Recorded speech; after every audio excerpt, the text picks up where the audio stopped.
Hello Grabthar's Hammers! Welcome to my first emotional makeup tutorial. I'm really loving doing my Why Come No One Told Me That series where I kind of go through everything about skincare and makeup in order and just break it down into little bite-sized chunks so we can get really in-depth. But I also want to obviously do different makeup looks so that we can kind of bring all that information together and also give hopefully some creative inspiration for you guys to get ideas for how to do your makeup at home. And as I've been brainstorming different looks that I can do, I was thinking about how emotional makeup really is, because whatever my mood is has a huge impact on how I do my makeup. And on the flip side, how I do my makeup can really influence my mood. So for example, if I'm feeling really happy and excited and I'm gonna go run around outside, that could produce one look, whereas if I'm feeling more somber, that could be a totally different thing. And I have found that it's actually really cathartic when my appearance and my makeup is in harmony with how I'm feeling on the inside. Like, it actually feels really good. And even more interestingly, I've noticed that if there's a headspace that I really want to or need to be in, doing my makeup like I'm already there really helps me to actually get in that zone. Lately, I've been having a lot of really big opportunities come up with work and situations where I need to take a risk and put on my big girl pants and just go out and grab life by the nads, and that is scary to do. And I've noticed that it's really been influencing how I do my makeup, and my makeup has been really helping me feel like a nad grabber when I need to. Also, I just want to apologize right here in the beginning for how many times I use the word nad in this video, but I cannot help it. It is a hilarious word. So that's kind of how I got the idea for this series of emotional makeup tutorials, so that you can use your makeup as a tool to either just feel good because you're in harmony, or get yourself in a place you need to be so that you can go out and just be a badass, you know? So to kick things off today, I'm doing this, which is my sort of current power stance makeup look, my power face. And I'm really looking forward to my Why Come No One Told Me That series just running like parallel to this emotional makeup tutorial series, so that we can go in depth and you can learn how to do everything on your own face and be kind of like getting that information, and then also getting inspiration and how you can like bring it all together in this space. All right, let's just jump right in. Cue no makeup face. So when I want to feel my most badass and nad grabby, I tend to play up my eyeballs, and so I'm going to be doing a smoky eye. And when that's the case, I like to do the eye makeup first because I don't like trying to deal with getting fallout away from foundation. But I am going to prep and prime my skin first so that that has a minute to kind of like absorb. I have already applied my SPF/moisturizer, the Kiss My Face SPF 30, and I'm just going to use a little floral mist to bump up the hydration a little bit. Oh, and it just feels wonderful. Plus, massaging my face on camera looks fantastic. Any opportunity I get. So I'm going to prime my lids with the Too Faced Shadow Insurance. This is just what I have on hand. Really, any primer that you use is probably fine. And I'm just putting a little bit of that on the lid. So the look that I've kind of been gravitating towards lately is the one that I did in my video the other day with expensive foundations. A lot of you guys actually asked about it, so hey look, I'm doing a tutorial on it. And it's kind of a more cool toned, shimmery, smoky eye, but it's actually really simple to do and easy to recreate, so it's a good one for beginners. It's using only shades from the Naked 3 palette, and I'm going to first use the shade Liar and this little tapered brush from that Walmart Royal and Langnickel brush set that you guys told me to get. And I'm just going to put it all over the lid. So the first step is to basically just fill in my eyelid like it's a space on a coloring book. So I'm just going all over the lid, and I'm just taking the color up to where I can feel my socket bone, and that's it. I've just filled in my lid. And now with my eyes open, looking straight ahead, I'm just going to make sure that the color is kind of peeking out just above my crease. Keeping your eyes open makes it so you can actually see where your crease is. And I haven't put more product on the brush. I'm just letting the kind of leftover product soften and blend the edge. And I'm taking the product out as far as this angle of the corner of the nose through the corner of my eye. So right on that angle is where I'm taking the eyeshadow. And again, I'm not adding more to the brush. I'm just blending out the edge and kind of bringing it up on that angle.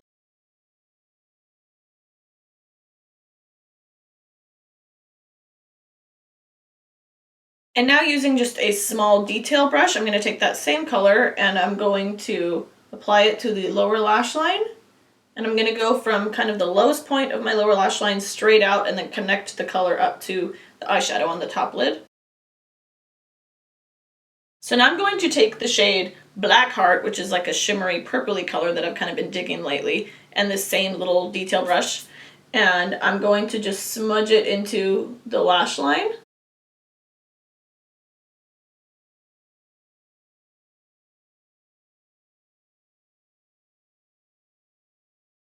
And you don't have to be really precise with this. As long as you get it down into the base of the lashes, you're golden. And now I'm going to put it on the lower lash line, again from that lowest point out, and connect it up to the top.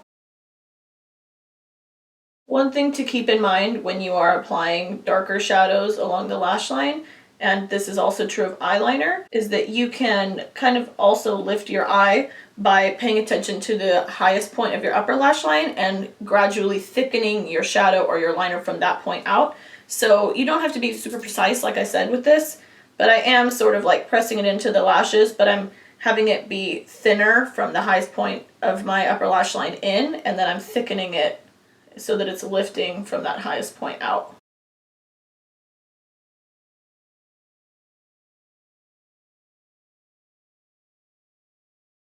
I'm going to use that same little tapered brush and the shade Blackheart, so the darker shade, and I'm applying the color just to, kind of to the tip of the brush and tapping off the excess, and then looking straight ahead again, I'm going to just put that darkest color right in that outer corner. And again, I'm focusing it on this angle of the corner of the nose through the corner of my eye. And I'm just brushing the color along where I can actually feel my socket bone. And then I'm going to kind of take the product off of the brush and use it when it's clean to kind of just blend everything together.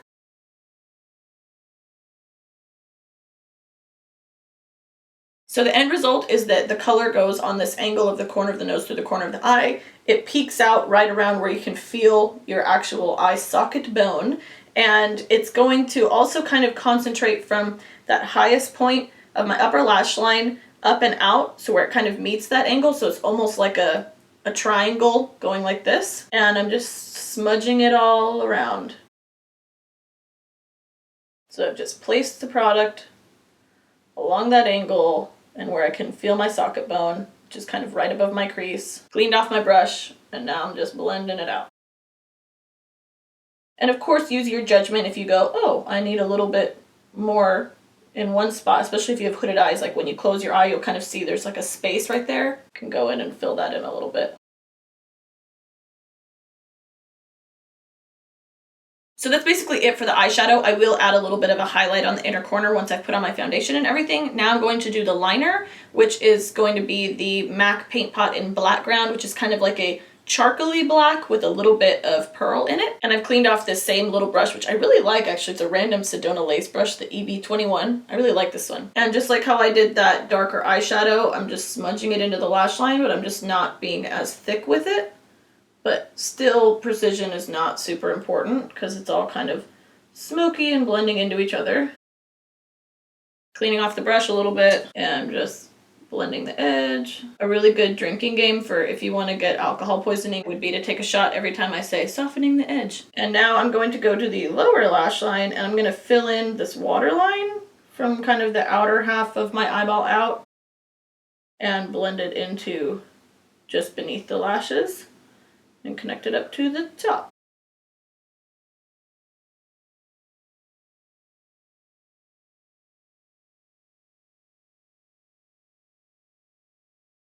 When it comes to the skin for my ideal look, I like to be a little bit more polished than like my tinted moisturizer situation, but I still don't like full coverage, so I'm using my beloved Face Atelier foundation and my Beauty Blonder, and I'm just going to, you know, tap that in.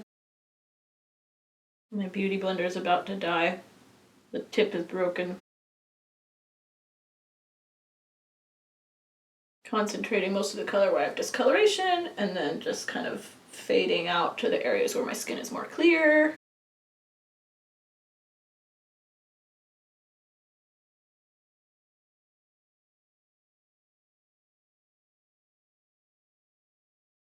So I am in recovery right now from a recent breakout, and I have therefore some spots that need concealing. So I'm going to use this little pointed smoky eye brush from that Royal and Langnickel set that I like because it actually works well for spot concealing.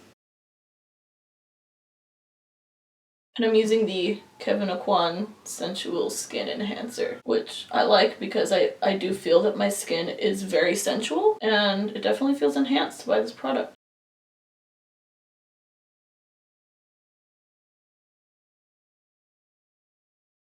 And now I'm using the Maybelline Age Rewind Concealer, and I'm just using a finger to tap that in to my under eye, and I'm concentrating the color where the darkness is the most pronounced. And then with my finger cleaner, just doing a million little tapping motions to press and blend it in. I really like to use the warmth of my fingers for this.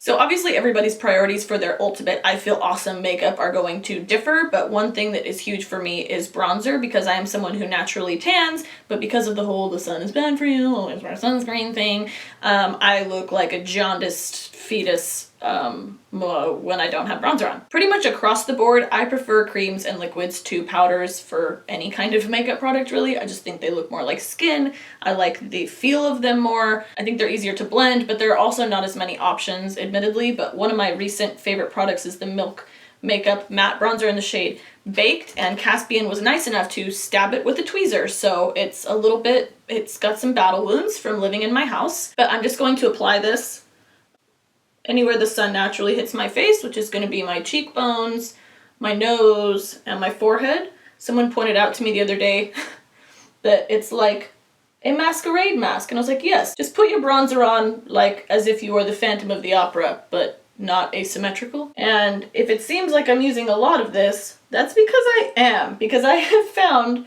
that I need to put way more product on for you guys to actually see it, which I should know from my job as a makeup artist. Like, I know I have to put more product on for camera, but I don't apply that to myself for some reason. And I've worn this on camera before and like you can't even see it. So I'm still trying to gauge on my own face how much product is enough product to be a fun little adventure. But wow, this is such a perfect bronze color. So now again, using my fingers just to get the warmth to kind of like blend it all together, I'm just tapping it in, softening the edges. But like for real though, don't drink when I say that. It's a bad idea, I shouldn't have said that. You will die. The face of a million taps. And then I'm taking the excess on my fingers and pressing that into the rest of my face. Bronzed, so much better. Now I'm going to use another product I've been loving, which is the Glossier Cloud Paint in the shade Puff, which is a pretty little pink color. Glossier is not paying me, by the way, no one is paying me. Instead of smiling, I'm going to just relax my face, and I'm going to feel for where the zygomatic bone or the cheekbone is the most pronounced, which is right in this space, and I'm going to tap the color in right there, and then with a clean finger, I'm going to soften the edge.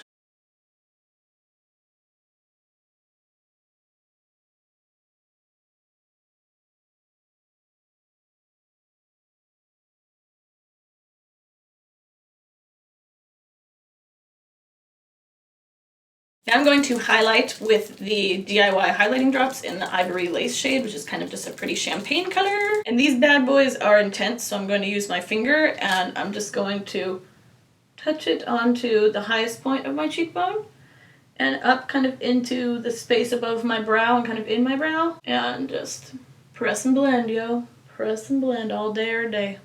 I'm going to contour my cheekbones a little bit. So I'm going to imagine that there's a line that connects the top of where my ear meets my head down to the corner of my mouth. And I'm just going to lightly dust the contouring powder on that angle. And I'm going to taper it off right around this outer corner of my eye. And I'm just kind of blending up. And that's it. Okay, now I'm going to fill in my brows right quick. And I'm going to use this Urban Decay brow beater in the shade Taupe, which I do not like as much as my Anastasia Brow Wiz in Blonde, but I don't like to be wasteful and it works well enough. I don't like the color quite as much. It's still a good pencil. So I'm going to use this to just fill in the areas where I have like legit bald spots.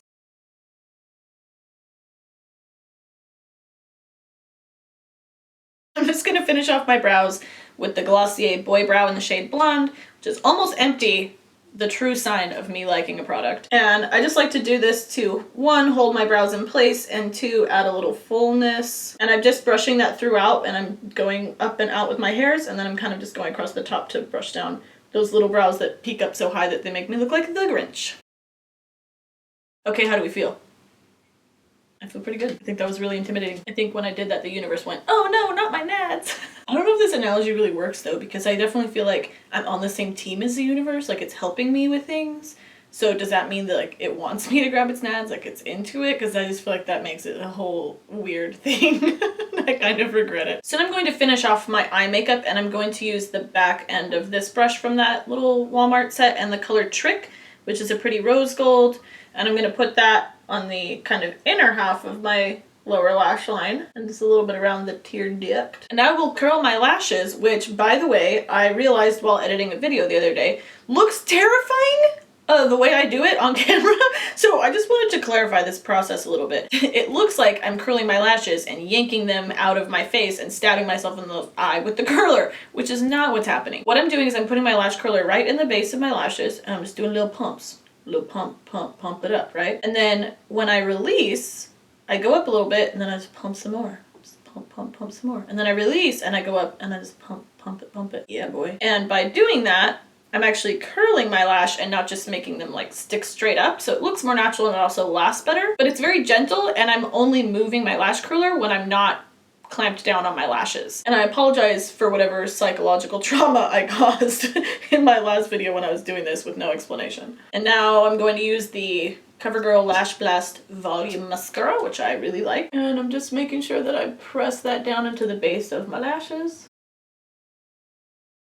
Yeah, that's what's up. And now I'm going to do my lips, which I just want to keep very natural because it's really all about my peepers. And I'm going to use MAC's Subculture pencil, which is just a good neutral lip colored pencil. And I'm going to just define the shape of my lips a little bit, fill them in a tad. And I'm just going to use a little bit of regular lip balm, although this lip balm is not regular. It's from this little shop in my hometown that's one of my favorite places on earth. So every time I use this, it makes me happy. All right, this is my finished I'ma go make the world my bitch look. I hope that you liked it and found it helpful. I'm really excited to do more of these emotional makeup tutorials. If you guys think of good ones, leave them in the comments. I already have a few really good ones that I'm excited about. Like, I want to do one for when you feel like you really relate to Britney Spears in 2007 when she shaved her head and she attacked that car with an umbrella. I also just wanted to say that I am having so much fun making these videos for you guys. Your comments and messages and tweets talking about how your makeup is improving and things are finally clicking for you and your skin is getting better and your lives are getting better.